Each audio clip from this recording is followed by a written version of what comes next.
our Riff Ram Rally. That's where we are. The Riff Ram Rally at the Kelly Center as we get ready for this matchup. The Horde Frogs. Did I turn that off? All right, okay. I'm on. Are you on? Yeah, I'm going to be. I'm You want to switch? I did turn it off. How about There that? we go. You think I'd know by now.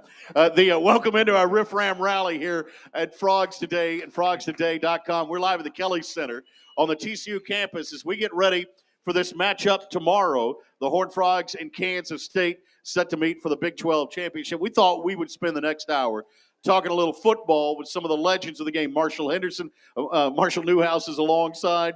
It's a whole nother name there, you know, Yeah, Marshall Henderson. I know them. Yeah, exactly. Marshall Newhouse is alongside.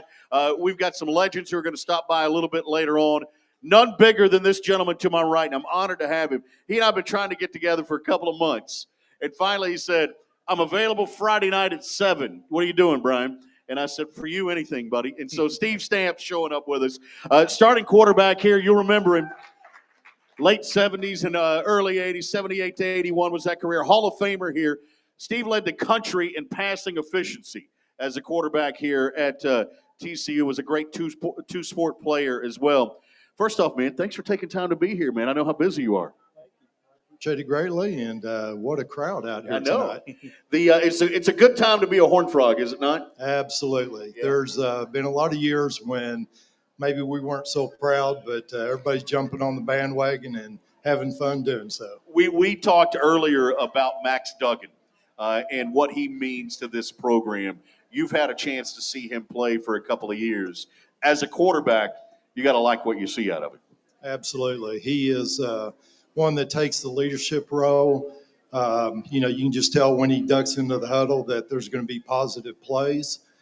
He's got a grasp about himself, and that induces into the team spirit in regard to what he's trying to do. You know, it's fun to watch, by the way, and I don't know if folks here in our live audience notice this, the interaction between a quarterback and an offensive lineman. These two didn't play together, but there's a ton of respect between them. And Steve made a point of walking up to Marshall and introducing himself, and Marshall stood, and, you can tell he's used to protecting a quarterback, by the way. Marshall, there's something about that between those two positions that no matter if you played or not, there's a connectivity there in there. Yeah, I mean, our jobs don't exist without the other. He gets us all set and makes the plays, and we're just trying to give him as much time as possible, trying to keep people off of him. Every now and then you get hit, but we pick it back up and we go to the next play. But it's just there's a lot of give and take there, and we don't exist without them. They don't exist without us. And Steve, you played with some great linemen back in the day that I know you're still buddies with. I mean, that relationship is lifelong, isn't it? It is. I think with all the players, you develop that camaraderie, and hopefully it lasts a lifetime. As you know, we're starting to lose some of our buddies, but it is something that I cherish, and no better place than TCU to build those relations. When you look at this offensive line, and I know you focus in on Max when you get a chance to see him. This group's pretty good, though. This group in front of him. It's amazing. I always tell everybody that I talk to, the game has gotten so much quicker, faster, stronger. I couldn't even play with these guys anymore. It's just incredible that what takes place, and, enjoy the game. Hopefully we can go unscathed this year and, win it all. And, gosh, that's what we're all hoping for. I was going to ask, you brought it up. How would you be in these offenses? I mean, as wide open as they are. And you guys threw it a little bit when you were here, obviously. You threw 5 touchdowns against UTA, which was a record in one game, by the way. Tell me, how would Steve Stamp be in these offenses? I think I would do well. Back when we played, it was a 2-set backfield and 3 wide receivers. Now they're lining up 5 receivers at one time and going in all kinds of different directions. The reads that are between the quarterbacks and the receivers are quite different than just running a standard play. So I would have liked to have had that opportunity. I bet so. You ended up signing with the Broncos out of college, and I know that didn't pan out the way you wanted to in the end. But that's a testament to your ability to be able to say, "Yep, I signed with an NFL team out there." Well, I appreciate it. I got hurt my senior year, and unfortunately that kind of ended my career. But, there's always something out there. I'm not going to say it's better and bigger and better, but certainly raising a family is the life of what I want to move on from here. Yeah, I love that, man. Steve Stamp is with us right now. All right, when you see Amon Carter Stadium today, as opposed to, let's say, 1979, when you walked out of that tunnel, what do you think? Well, I think there's people that sit in the stadium now. We didn't know that that's what it was for back when I was playing. But no, what a glorious stadium. You know, the things that they've done over the years to build this atmosphere, you know, to let everybody be enshrined in the beauty of what they've developed. And it's from years of work. You know, we always said that maybe we helped set the foundation, but you know, there was a few wins when I was playing, but we hope that we did set a foundation in regard to other teams behind us to come. You did. There's no question. It all matters. It all led up to this. So you're just as much part of this as any class before. I know that for sure. Yeah. Thank you. Think you've seen Coach Dykeson work now for a year. I have yet to see him make a mistake in anything. I mean, you look at it. He's done a pretty amazing job, hasn't he? He's done a fantastic job. You know, you're always a little skeptical when a new coach comes in, how it's going to materialize. But having the success that he had at Cal and the success that he had at SMU, I know it wasn't his decision, but planting the flag at the 50-yard line makes a statement. Yeah. And, you know, we're glad to have him on our side now. Yeah. I think he's a hell of a coach. Yeah. Absolutely. I don't think there's any question about that. All right, Steve Stamp, I appreciate you joining us here tonight. I got to get this out of you, though. What do you think happens tomorrow? What's the Steve Stamp veteran prediction? Well, I think it's going to be a tight game. I don't think it's going to be played out like it was the first time.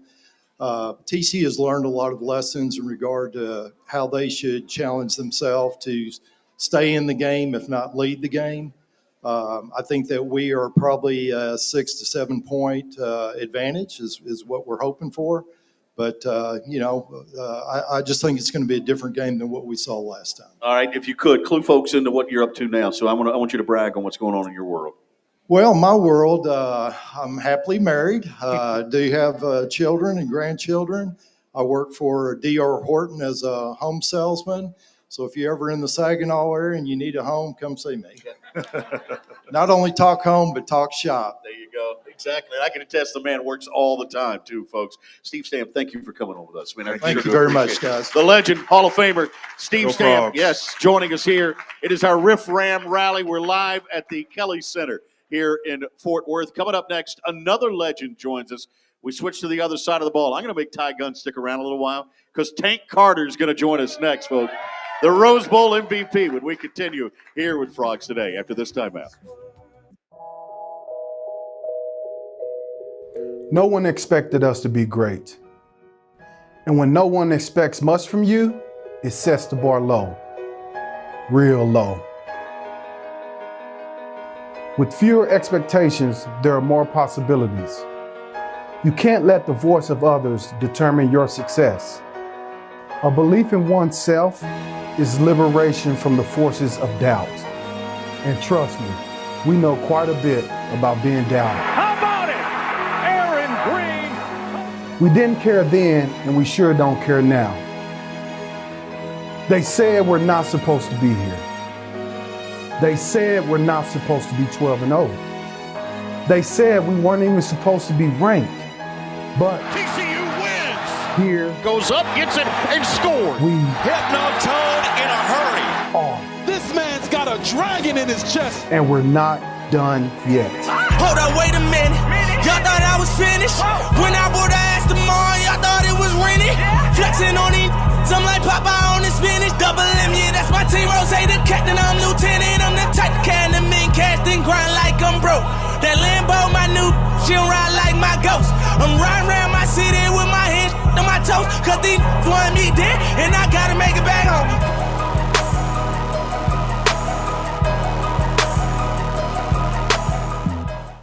Welcome back into Frogs today as we are live to you here at the Kelly Center, the DJ Kelly Center on the TCU campus. It's the Riff Ram rally prior to the matchup coming up on Saturday. The Horned Frogs getting set to take on Kansas State at 11 o'clock at Jerry World, AT&T Stadium. We're going to spend some time talking about that throughout the night, but we got some legends who have made their way here to Fort Worth tonight to join us, and none bigger than the gentleman who's sitting in between me and Marshall here right now, Tank Carter, the Rose Bowl defensive MVP. Yeah, how about that? How you doing, man?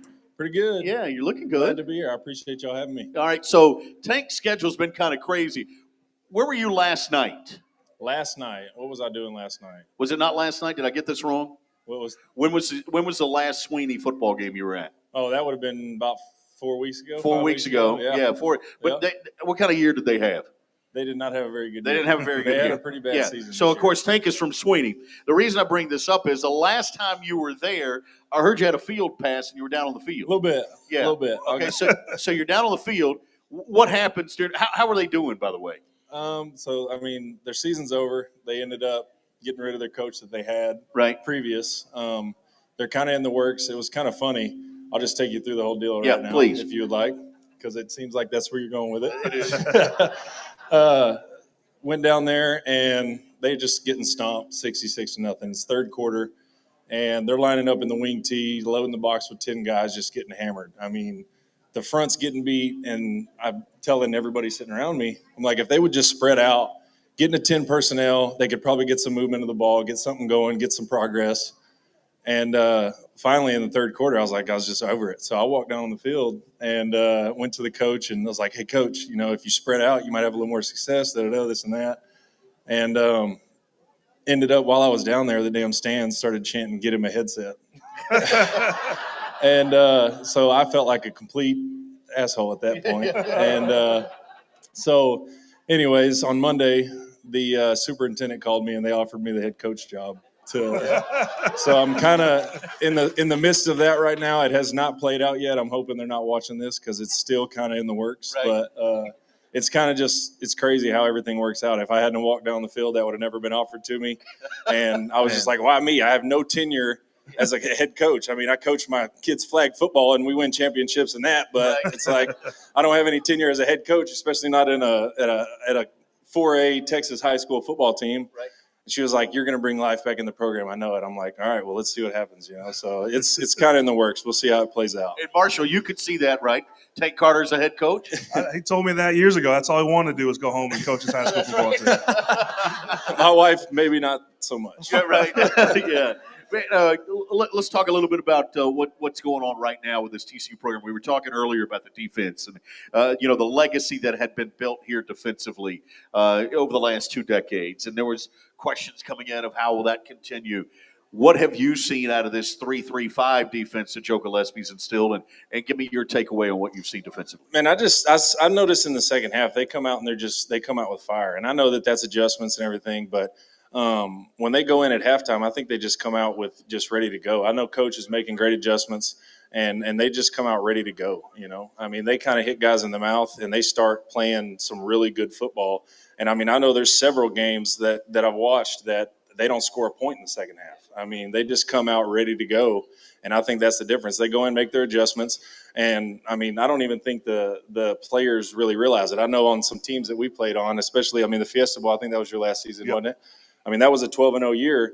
I mean, every game was 0-0. We went into the game. We didn't know we were undefeated. We just kept on rolling. We were ready for the next opponent, And I think these guys, they're not looking down the road. They're just looking at what's right in front of them, and they prepare and be the best version of themselves every week. And I mean, that's the way you got to be, especially going undefeated. You start looking at stats and numbers, and it's undefeated, 9-0, 10-0. You start looking at that, it's going to slip up on you. You got to just look at what's right in front of you and be the best version of yourself every week. But I just think those guys, they go at it in the second half. They're definitely a second half defense. Like, we won't get too much in the weeds, but it's a whole different scheme. What are the main takeaways from switching scheme like that, especially from the player's perspective, especially if it's not your position that's effective? I mean, those guys up front, that's kind of the key, like you talked about, firing off the ball, hitting guys in the mouth, being aggressive. I mean, I've always said that it starts in the trenches. I mean, the running backs, safeties, corners, getting interceptions, they get all the love, they get all the fame and all that. But for the most part, it's the guys in the trenches hitting guys in the mouth, firing off the ball. I think that's a big key, and that's a big thing that's changed it. Yeah. You gotta like Johnny Hodges, kind of a throwback at linebacker in this group. Yeah, I like his big number 6 chain that he wears. I noticed that. I was like, them NILs must be nice. You remember those days, the NIL I know, days? and I wish I would have just been about 10 years younger. That would have been sweet. You mentioned the 12-0 season and the Fiesta Bowl, which was Marshall's last year, and you guys did a great job of kind of blocking everything out. We talked about this earlier, and getting to that Fiesta Bowl. And then I remember the emotion of that game afterwards. You know, the fact that the Frogs weren't successful against Boise, and I remember you especially emotional. How did y'all use that as inspiration for the following year in that Rose Bowl season? Because a lot of teams could have said, "Hey, man, we went 12-1. That's pretty good." But that was still kind of in y'all's crawl going into that year, wasn't it? Yeah, I mean, that going into that would have been my junior year. A lot of leaders were graduated that year. I mean, you're Jerry Hughes, Darrell Washington, Marshall. I mean, a lot of guys had moved on to the NFL. Several of them, a lot of them. So we were kind of finding our way through the spring ball and kind of see who the leaders were. And, we just kind of formed into another team. I'm not going to say we didn't have that in the back of our mind, but we had to kind of redraw everything that we were doing. And we had to find the guys that were going to step up and be leaders on the team.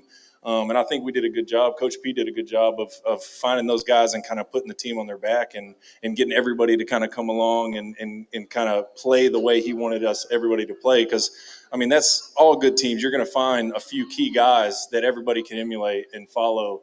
And when you find them and you have some good leaders on a team, I think that's what this team too. They have really good leaders that are taking the team a really good way. So, Yeah, I mean, those teams were full of leaders, but you guys played for each other. I remember being before I left, but there was a care there. There was a real sense of belonging there. What have you seen from these guys as far as just like that extra added layer of like, I care about you as a brother as well as a teammate? Yeah, and I think that's huge. I mean, I see that a lot on this team. And whenever we played, you didn't want to let the guy down next to you more than the coaches. The coaches, obviously, you didn't want to get in trouble in film, but you didn't want to screw it up for your boy across from you or next to you. So I think that's key with this team too. They play like a family, and it's not just a bunch of individuals that are, I want to get my starting spot. I want to be the starter. I want to make this play. And I always use the mindset, and I tell this when I talk to high school teams. You line up. In your mind, you line up you split out on number 2. In your head, you've already broke down your offensive scheme. He's going to run a 5-yard out. I'm going to pick it for a touchdown. The exact plays ran. You break on it, and he didn't throw it to him, but you look over, and your boy that had the same mindsets picked it off, and he's running down the sideline. That's the kind of mindset you got to have. And I think when teams play like that, they're unstoppable. You don't want to let your brother down next to you. That's whenever teams are going to go a long way. Tank Carter's with us right now on Frogs Today. Thanks for watching us here online at frogstoday.com. When you think about the Rose Bowl year, the fact that you were 12-0, there were folks who were saying you didn't deserve to be there. You're taking on a Wisconsin team out of the Big Ten that you knew was all big and all powerful. How did you block out all of the noise? Because that's what these guys are hearing right now. They're hearing, it doesn't matter if they win against Kansas State. Does TCU deserve to be in the college football playoff? Which is BS, but still, they're hearing that. I know. I hammer people on Twitter all the time. Yeah. I mean, how do you block all that out? I mean, for the most part, your preparation, it's gonna lead to confidence. I mean, when you're confident going into a football game, it doesn't matter who you're playing. I mean, still to this day, and I'll talk to guys that were on that Rose Bowl team, like I wanted Auburn that year. Like I wanted Cam Newton and beat them because we'd have beat them by 3 touchdowns. Like I truly felt that. And that was the confidence that our whole team rolled with, and that comes with preparation. So I think the easiest way to block all that noise out is doing your day-to-day every day, preparing the way you need to. And that's going to lead to confidence, which is going to lead to wins. When you think about that confidence, that's what this team has. Yep. And Sonny Dykes has talked about that from the beginning. This was a build them up sort of year. This was not a tear down and restart or anything like that. But from day one, they told them they were good. Yep. And it's amazing how big of a difference that can be. If you walk out there knowing your stuff's better than everybody else's, if you're confident as a pitcher or a defensive coordinator or an offensive coordinator, if you go into the game thinking you've got the best stuff, you're going to win, right? Yep. Look good, feel good, play good. Yeah. I mean, it's definitely, but that goes back to preparation, man. You're not going to have that confidence if you don't go into that game knowing exactly what they're going to do. You've prepared yourself the way you eat, the way you've gotten your sleep for that week. You've prepared watching film. I mean, to the T, everything. I mean, the way you prepare is going to give you the confidence to go into these games. And I mean, even that 12-0 year, I can't sit here and cognitively think about us being 7-0, 4-0, 8-0, 9-0, even going into the Rose Bowl 12-0. I can't cognitively remember that because it was like next game's up 0-0. We're 0-0 going into the next game. We're going to beat this team and we're going to prepare that way. So do you remember the 2-point conversion? I remember the 2-point conversion. You've probably seen it replayed once or twice. I've seen it. I actually saw. I think it was actually Joe, Lil Joe Lancar. He texted me a picture of a coaster that had the actual. I guess it was at I forget the social or the specials. I forget what the name of the restaurant is. Okay. But it had coasters, all the greatest plays, and he texted me a picture of the immaculate deflection, and it was pretty cool seeing it. But yeah. Now we always heard the story that if you didn't make the play, it was going to be real trouble. That there was a misread. There was a guy completely wide open. Yeah. I'm not going to name who blew his coverage. Right. I just remember I remember looking over at the sideline and everybody's juiced up and Coach P's just pissed. He's like, and he's yelling. I'm not going to throw him under the bus, but that's all he was like. You blew that, but we ended up making it work. I was going to say you ended up making it work. Did you know the play? Did you know what was coming? They slid the whole line right to us. I mean, we had a dog's blitz, and they slid the whole line. We had no chance. So as soon as I seen them slide the whole line to our blitz, I just stopped and backed up, and he threw it right in my face. I mean, it was just meant to be. Yeah, it was meant to be. That is for sure. What a special day that was at the Rose Bowl. Just to update folks, you leave TCU and then had a good career in the NFL with the Cleveland Browns. And tell me about how that was, what that experience was like for you, and give us some insight into that. It was great. I mean, it was actually started with the Bills, so that was kind of it was, and that was probably the most eye-opening moment of my life because honestly, that was probably the first time I had experienced true rejection was whenever I had gotten released by the Bills because I mean I was drafted 5th round. You know, I think they had 11 draft picks that year. And all the media stuff leading up, and then it just didn't pan out. It wasn't a good fit. I probably could have done a little better on preparation. And whenever they released me, I told myself I'll never let outside circumstances release me again. Stuff that I can control. Yeah. And whenever I got released, it was like I'll never let that happen again. I mean, that was the longest 24 hours of my life going on the waiver wire. I mean, that felt like 2 weeks of not. Anybody, like, you're not going to make it. Nobody wants you. You've gotten released. And then the next day, Cleveland called and they claimed me off of waivers. And I was there for, 7 years, 6 seasons. So it was, it worked out, you know. I was going to say, it has a way of working out. It does. And I mean, that was and it took until probably my 2nd or 3rd season was whenever I became a walkout captain. And that was, let's go back to preparation. I started getting in the film room more. I started emulating a couple of older guys that were in there, 2 or 3 more hours a day than I was. And I thought I was doing enough. And I just started going there with them, going and talking to the coaches more. And I try to say that to a lot of young guys now, even guys in high school, trying to go to college guys, dude, go up and talk to the coaches, create a relationship with the coaches because that's what they're going to see. And they're going to see you're putting in the time to try to be, more involved, more in tune to what's going on. And that's what's going to get you on the field. And I finally had gotten my starting spot. They traded Demario Davis, who's actually at the Saints, I believe, still now. He was the guy that was in front of me. I was a rotate guy in different packages. And they traded him actually back to the Jets because he came from the Jets.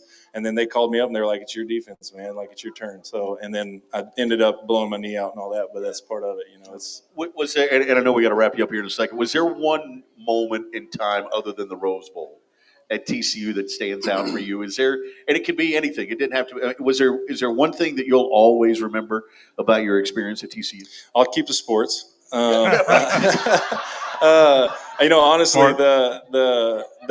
my greatest memory, and it was not a personal memory, it was a team, was whenever there was this college game day, I believe was there, whenever we went to Utah, and it was their blackout.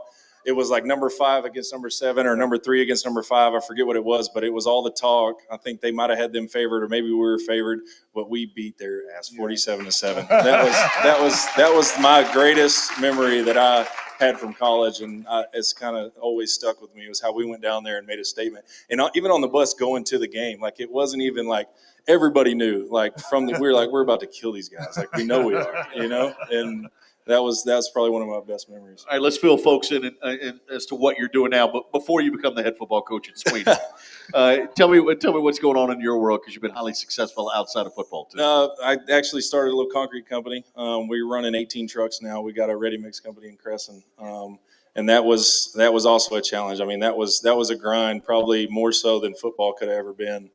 For that first 2 years I was doing the job of 6 of my guys and waking up at 1 or 2 in the morning, not getting home till 9 or 10 at night, and doing it again for almost 20 months. I did it, and it was and it's worked out now. So I would say just a little concrete company with 18 trucks. Right. Yeah, I like it. Tank, thanks for coming by. Awesome. Man. I appreciate Good it. to Thank see you, y'all. brother. Best of luck. That's Tank Carter, the Rose Bowl MVP, 2-time Mountain West Conference MVP as well. When we continue with Frogs today here at our Riff Ram Rally, coming up next, the legendary quarterback Gunn is going to join us. Plus, later on, we'll break down the matchup between the Frogs and Kansas State at 11. But first, for those of you watching online, how about this tribute from Max Duggan from our own LaDainian Tomlinson? We're back with more after this timeout.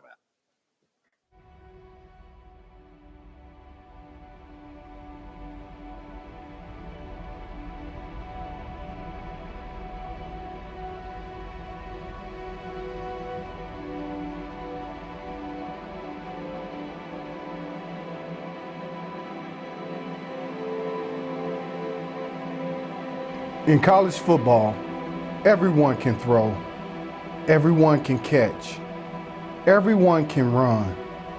But what separates great players from the rest, this is what the Heisman Trophy is about. Beyond stats, what defines a great player is their diligence to the game, perseverance through adversity, and hard work that leads to their competitive mindset. Great players possess a willingness to win above all else and a dedication to their team. This is the story of Max Duggan. It's not about him, and it's never been about him. For him, it's about the team. Max was a starter in his first 3 years at TCU. There were ups and downs in those times, both as a team as well as personally for Max. In the summer of 2020, as a result of increased awareness of cardiac issues related to COVID-19, Max underwent an EKG screening with the rest of his team. An abnormality known as Wolff-Parkinson's White syndrome was discovered in Max's heart. As a result, Max had to undergo heart surgery, and his future with football was up in the air. Not too long after, Max was back in the starting role. Max then had to face the departure of his coach, a situation which could cause any player to go elsewhere. But Max stayed at TCU with his teammates because for Max, it's never about Max. It's about his team and his community. He knew there would be a battle for the starting position this season. Max would ultimately fall short of the starting job in the beginning of the 2022 season. Where most would quit, Max did not. He never had a bad practice or showed attitude towards his team or his coaches. When the time came in the second half of that first game, Max stepped back into the position and has never looked back. Explosive throws and hard runs may be how someone could define the play of Max Duggan, but it goes beyond that. Max possesses the heart of a winner, the heart of a champion, and in his heart is a love for the game, his team, and his community. Outstanding players are not just the stats you see on the leaderboards. They possess an intangible spirit that is defined by the actions they take for their team, by a desire in their heart to compete not for themselves, but for others. They are what makes the game great. They are the ones whose stories ought to be told. They are the ones that ought to be recognized.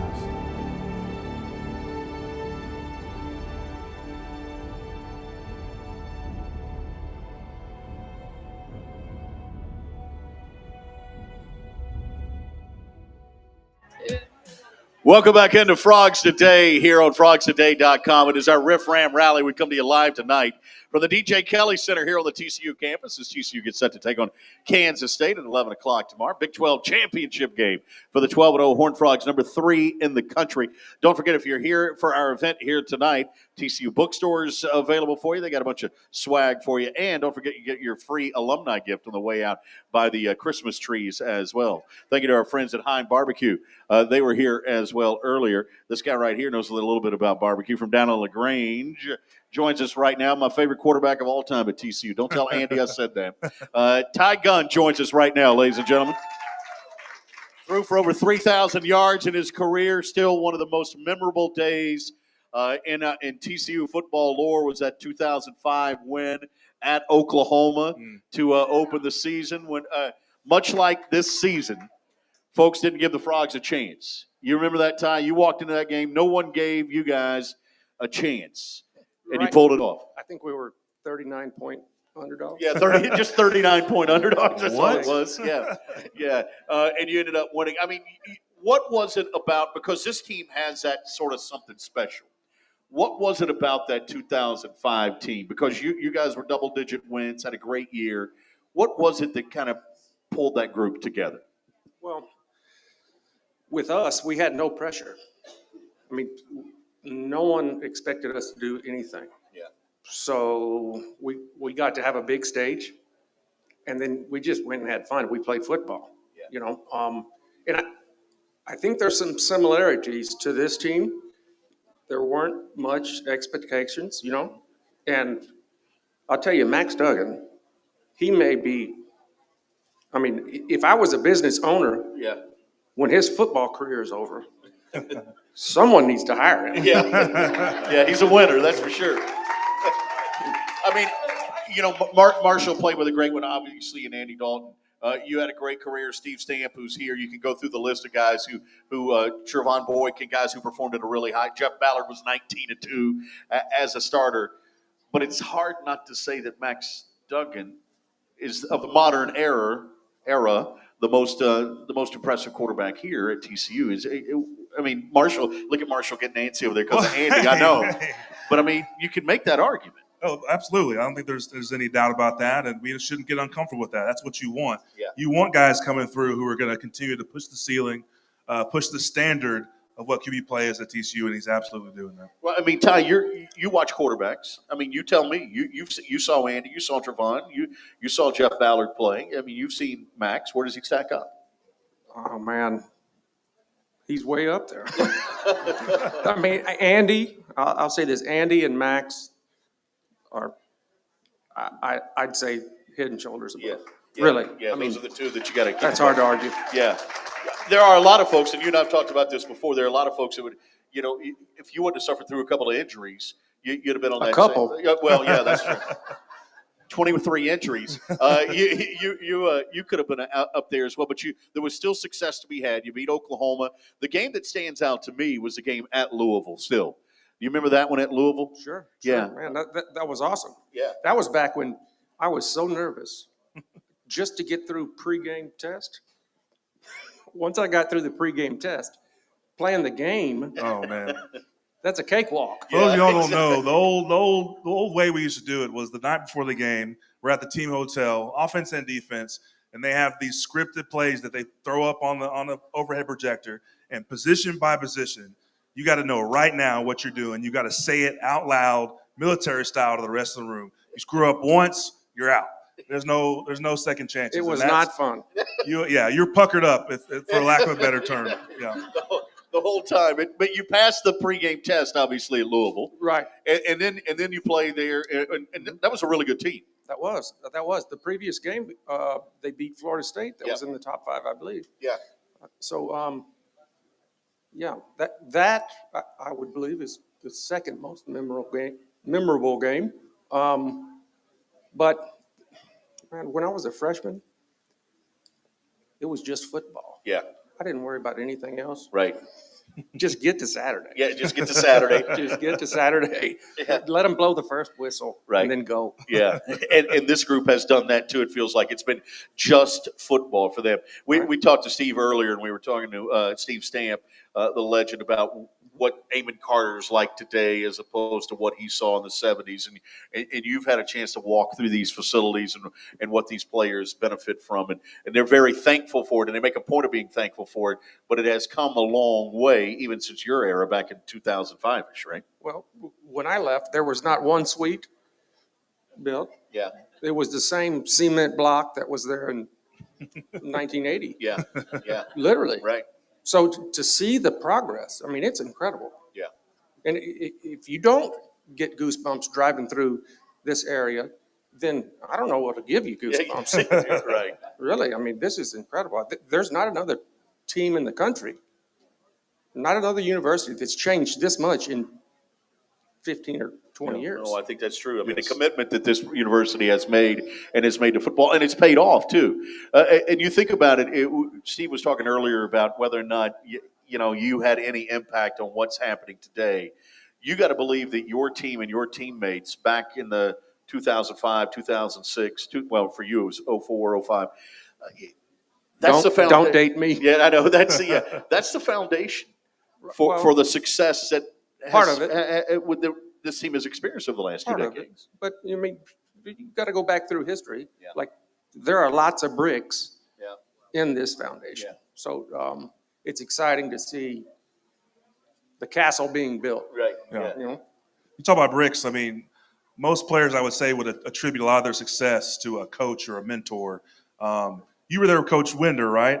Oh, We talk absolutely. about these guys having Coach Dykes and his new staff and how they're encouraging them and to be close to their players. Talk about the impact Coach Winder or anybody else in that staff back then had on you as a player then and also today. Well, and I hadn't thought about this. Well, I have, but not recently. Coach Winder was under Spike Dykes Yes. That's right. at Tech That's right. for a long time. A lot of connection And there. absolutely.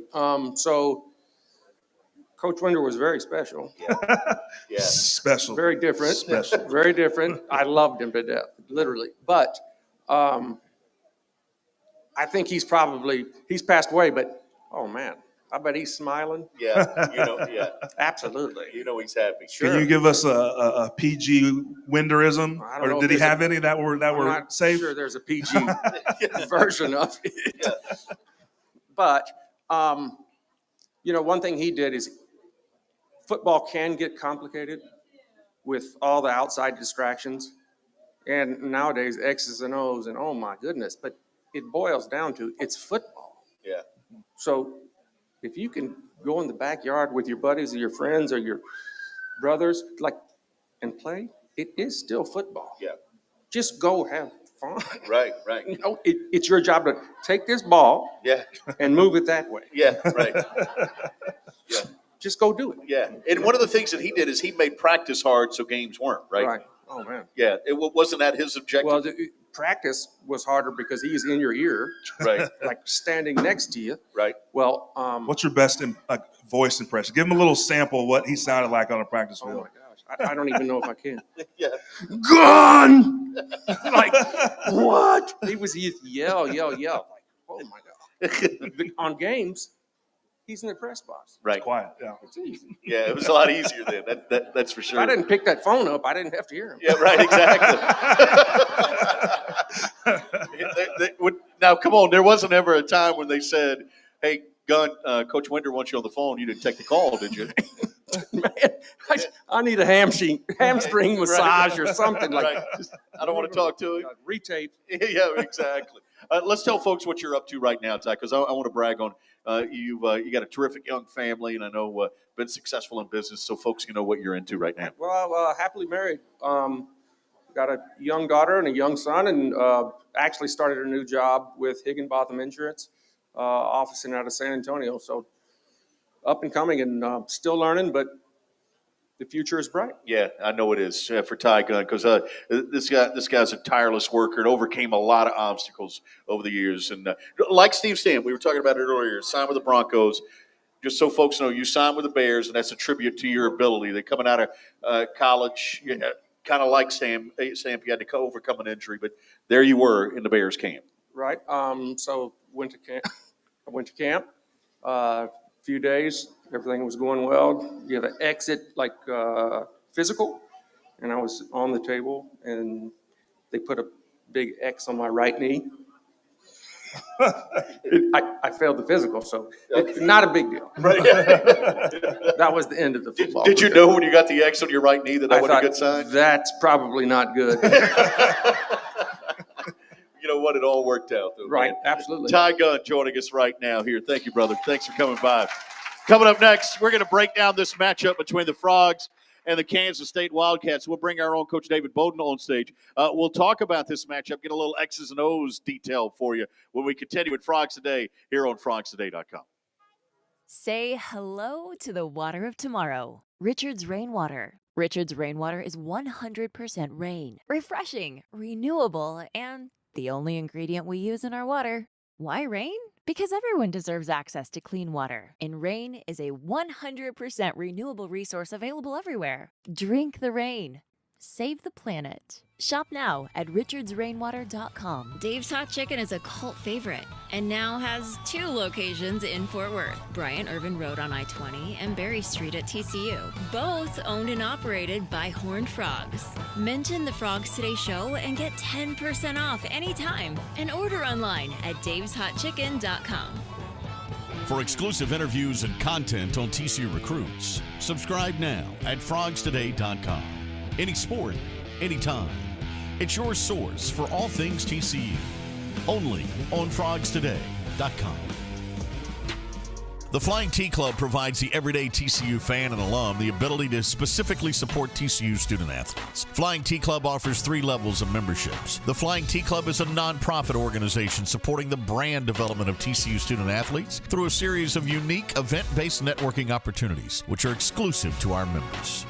These events provide a great social engagement tool for our members and student athletes alike. Follow them on Instagram at Flying T Club or online at FlyingTClub.com. Welcome back into our Riff Ram rally here on Frogs Today, FrogsToday.com, or the DJ Kelly Center on the TCU campus. Getting ready for the matchup between the Frogs and the Kansas State Wildcats coming up tomorrow at 11. That Big 12 championship, Marshall Newhouse is alongside, and we bring in our own X's and O's expert, Coach David Bowden, kind enough to join us here to break this game down a little further. For those of you who want to dive deep into the X's and O's of this one, now's the perfect time to be joining us here via the live stream and in our live audience as well. All right, let's dive into this one. We were talking earlier about the fact you got to play Kansas State for the second time now. Coaches always say that's really hard to do. Sonny Dykes said it's kind of the law of averages.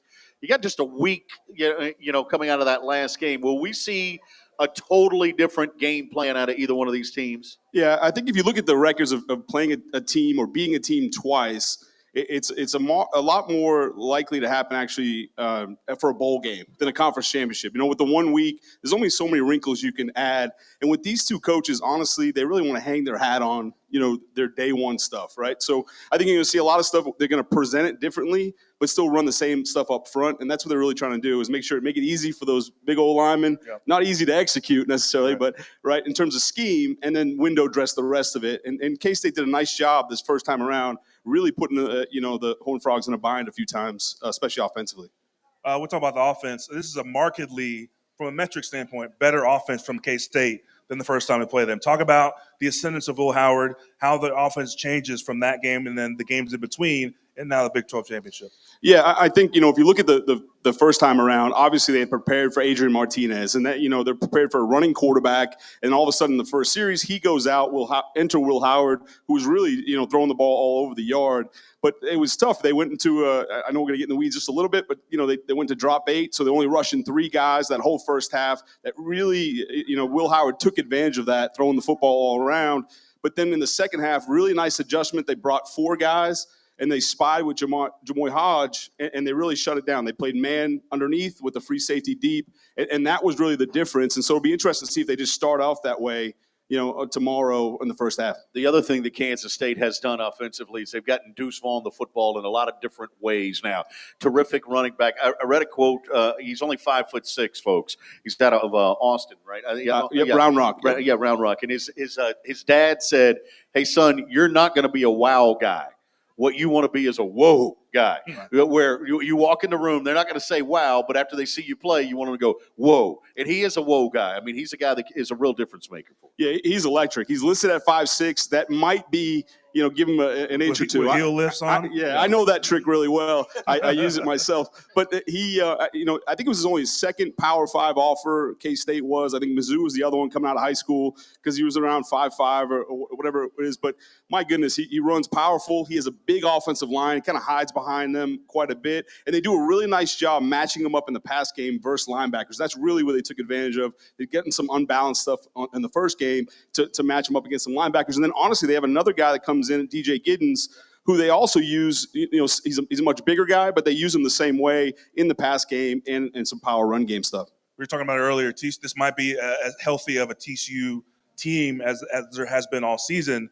What is that going to look like with this Kansas State defense that is very stingy, tops of the Big 12, especially coming from the first matchup? Yeah, I think for those guys, they've got to make sure that they got to get some tempo going with those guys a little bit because they do a lot defensively. They want to move. They have, other than Eli Huggins, who's the big nose guard, I think he's at 297. The other D linemen that they have are actually a little bit undersized in terms of weight, but they move them around so much, right? They constantly want to move the front. And if you can get in some tempo stuff, then that slows that stuff down, makes the defense a little bit more vanilla. But in order to do that, you have to have success, obviously, up on the first play. If you don't, then it's hurry up and punt, and you don't want to get in that situation. One of the things that coaches do, you like to find weaknesses. We know that, and then you take advantage of them. For Kansas State right now, they lost 2 safeties in back-to-back weeks. So you're going to see backup guys starting tomorrow at safety. Can TCU take advantage of that? Yeah, I think they can. I think, through some play action stuff, they play quarters, meaning those safeties are inherently flat-footed guys anyhow. They got to fit the run. So if you can play action and get over the top of them, I think you can take advantage of it. And Max Duggan's done a really good job, not only in the scheme, but just the way he executes that. If you watch him out of the shotgun, his front shoulder's down, he's staring, he's burning his eyes through that key, sucking those guys up to throw it over the top. So that's something that he does a really nice job with. In addition to the fact that he's a threat running the ball. I'm glad you brought that up. I don't mean to interrupt, Marshall, but one of the things that we were talking about earlier is this is kind of a let it all out game. You got a month to get ready for a bowl game. They've held Max back running a little bit, don't you think, the last few weeks? Kendre's been on a pitch count. You've had a couple of guys that have been banged up.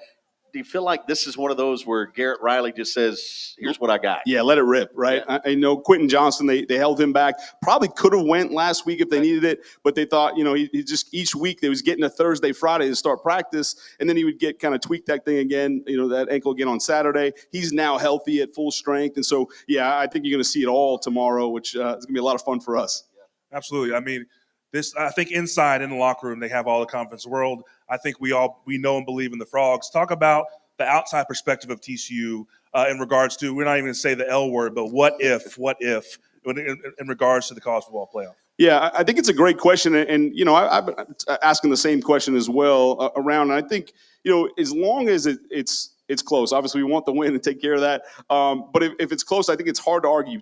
For me, if you can't play your way into this thing, then you shouldn't be able to play your way out either. I agree. And it's tough to look at an Alabama or something and to make the top 4 by sitting on your couch. That doesn't seem logical to me. Right. So again, there you go.